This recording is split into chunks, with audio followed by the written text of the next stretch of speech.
Hello everyone, welcome to my channel The Gaurab Tech. In this video, we are going to learn the basics of computer networks. This is the first video in our networking series, so if you are a beginner, this will be perfect for you. In this video, we will cover three main things. First, what a computer network actually is. Second, the advantages and disadvantages of networking. And finally, we will look at the different types of computer network. A computer network is simply two or more computers connected together. If a computer is not connected to any network, it is called a stand-alone computer. Also, when we say computer, we are not just talking about the desktops. It includes devices like laptop, tablets, smartphones as well. Here are many advantages of computer networking. First, files can be stored centrally on a server, which means they can be accessed from any computer on the network. Second, devices like printers and scanners can be shared across multiple computers. Third, a single internet connection can be used by multiple devices using a router. And finally, users' accounts and software can be managed and deployed across all computers in the network. Along with advantages, there are also some disadvantages. If the network connection fails, user may not be able to access files or devices.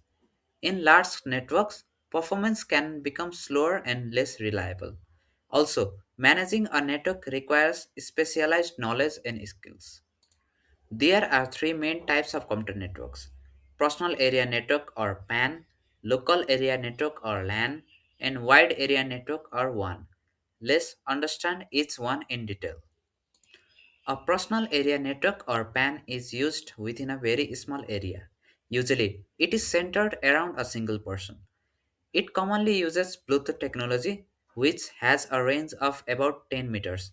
Examples of PAN include smartwatches, wireless headphones, wireless keyboards, and car entertainment systems. A local area network or LAN is used within a small geographical area like a building. These networks can be wireless, but wired connection using Ethernet are more reliable. Common examples include home networks, small businesses, schools, and colleges. A wide area network or WAN covers a large geographical area such as a country or even the entire world. The internet is the best example of a WAN. It connects computers globally using technologies like undersea cables. Other examples include mobile networks and banking networks. So, that's a basic introduction to computer networks. In the next video, we will go deeper into networking concepts. If you find this helpful, don't forget to like, share, and subscribe to the Gaurab's Tech. Thanks for watching.